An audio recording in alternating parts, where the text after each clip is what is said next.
Dear Diary, today I'm caught between two worlds, and neither truly feels like mine. I have pieces of my heart scattered across two places, one that grounds me with quiet familiarity, and another that pulls me forward with endless energy. But what if this life in between means I never fully belong anywhere? What if home is just an illusion I'm chasing in places that no longer fit? There are moments when I think I've found it, a feeling of home, of belonging, but it slips away, like sand through my fingers. Can I ever find peace between these two worlds, or am I destined to be a stranger in both?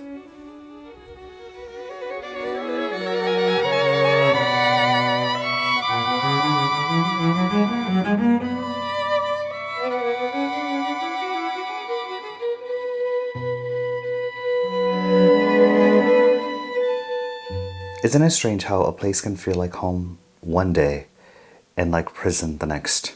How the same streets, the same walls, the same familiar sounds can shift, becoming either a sanctuary or a cage, all depending on how we feel, or perhaps how we're made to feel. Home. It's such a small four-letter word, but yet it can mean something so significant. It can mean everything to us, and yet it is fragile enough to be taken away by a single moment, by a single encounter.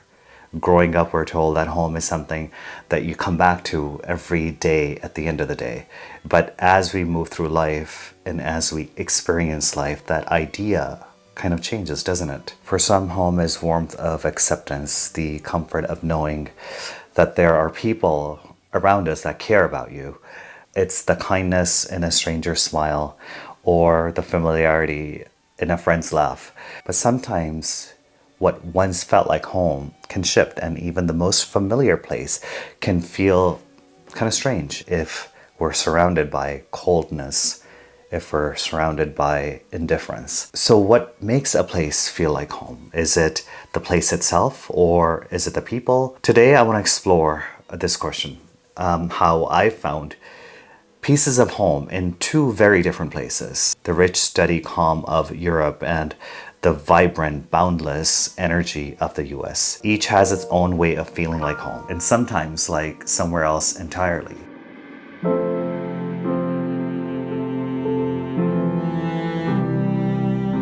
In Europe, life has a rhythm, a steady beat that's almost impossible to ignore. It's slower, it's softer, and somehow it feels deeply familiar. It's like going to a place for the first time, but you feel like you've been there before. You walk down a cobblestone street, you hear distant echoes of church bells, and you feel like you're stepping into a storybook, a story which has been told over centuries. There's something grounding about that, that sense of being a part of something that has roots stretching back through so much history and time. Europe teaches you to slow down, to savor the present, to be okay with taking things one step at a time. Life here doesn't rush you. In fact, it invites you to settle in, to enjoy the details.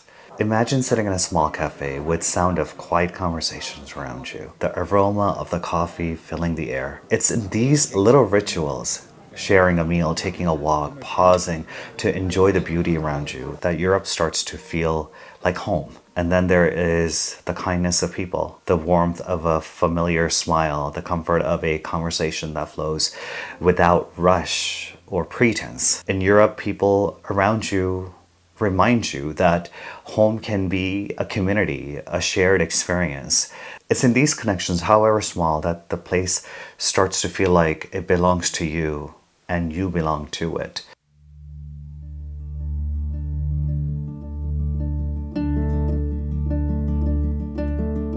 If Europe is where you find roots, then the US is where you find wings.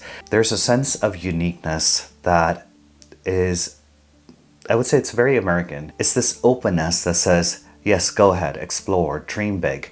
The landscapes are vast, the cities are alive, and everything seems possible. In the US, you don't feel confined by tradition in the same way. You're free to carve out your own path to create something entirely new.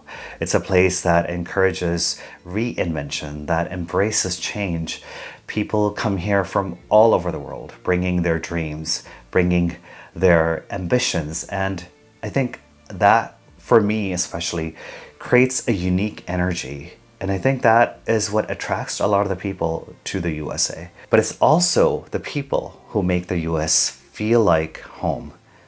There's a certain warmth and willingness to connect even with a stranger. It's a kind of a place where someone will strike up a conversation with you, a complete stranger in a cafe, ask about your day, or lend a helping hand without any hesitation. It's a place where connections feel easy, like there's room for everyone. In the US, you're reminded that home can be something you build, something you create, even in a place where you've probably never been before. So maybe home isn't about choosing one place over the other. Maybe it's not even about the places at all. Maybe home is a feeling we carry with us, shaped by the people, that surround us, that we meet, the connections that we make, and the experiences that leave a mark on our hearts. It could be a friend who makes you feel understood. It could be a community which accepts you just as you are. A stranger who offers a small act of kindness. These moments of connection remind us that home is something we can find wherever we are, in any corner of the world, if we're open to it. So then if we look at home this way, then it doesn't have to be just one place. It can be a blend of experiences, memories, and the people who make us feel seen and valued. Home then becomes less about geography and more about how we connect to others. Not only to others, but how we connect to ourselves and the world around us. Home is something we're all searching for in our own way. It could be a place, a feeling, a community, or simply a sense of peace that we carry within us. Maybe it's not a destination at all, but a journey, a constant unfolding of connections, moments, and memories that give our lives meaning. So I'd love to hear from you what home means to you. Is it a single place, or is it a person, or is it a feeling? Or is it something you're still discovering like I am?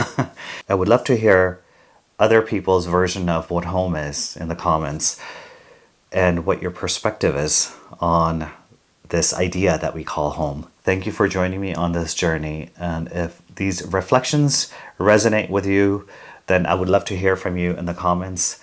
And as always, thank you so much for watching, and I will see you in the next video.